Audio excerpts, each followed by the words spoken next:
ये है talks news network और आप देख रहे हैं पॉलिटॉक्स, राजनीति का कच्चा चिट्ठा। लोकसभा चुनाव में मोदी सरकार को भारी बहुमत से जिताने वाली जनता की निगाहें अब 5 जुलाई को आने वाले बजट पर टिकी हैं। इस बार का बजट कई मायनों में खास होने वाला है। बताया जा रहा है कि इस बजट में तमाम तरह के अहम मुद्दों पर गौर किया जाएगा, जिससे हर जरूरतमंद को फायदा होगा।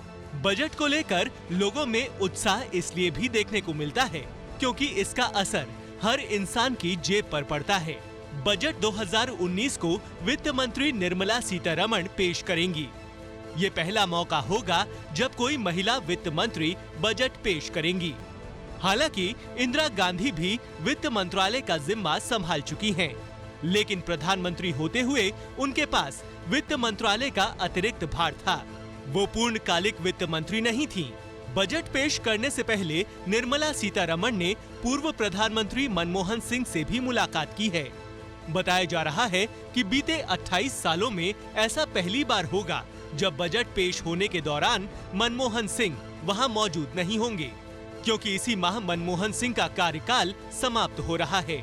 जब बात बजट की हो रही है तो ऐसे में हर व्यक्ति की जिज्ञासा ये जानने में अवश्य होगी कि इस बार के बजट में क्या खास होगा, या फिर इस बार किन किन मुद्दों पर ज्यादा गौर किया जाएगा। सरकार के इस बार के बजट से किसे कितना लाभ मिलेगा, ये सारे सवाल ऐसे हैं जो अभी जनता के मन में आ रहे हैं। आज हम आपको कुछ थोड़ी बहुत जानकारी देने जा रहे हैं, जिससे आपकी जिज्ञासा कुछ हद तक शांत हो जाएगी। अर्थशास्त्रियों के अनुसार इस बार का बजट भी पिछले बजट से मिलता जुलता ही होगा। सरकार इस बजट में कुछ नई स्कीमें भी लाएगी। कई प्रदेशों में जल संकट को देखते हुए सरकार वाटर रिसोर्सेज को लेकर बड़ा कदम उठा सकती है।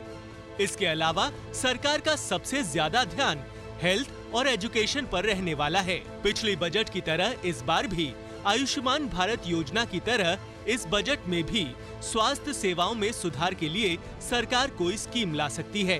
देश के औद्योगिक माहौल से काफी अच्छे से परिचित निर्मला सीतारमण के सामने इस बजट में कई सारी बड़ी चुनौतियां हैं। सबसे अहम चुनौती तो देश की अर्थव्यवस्था की मंदी को लेकर है। माना जाता है कि भारत की अर्थव्यवस्था दुनिया में सबसे ज्यादा तेजी से बढ़ने वाली अर्थव्यवस्थाओं में से एक है।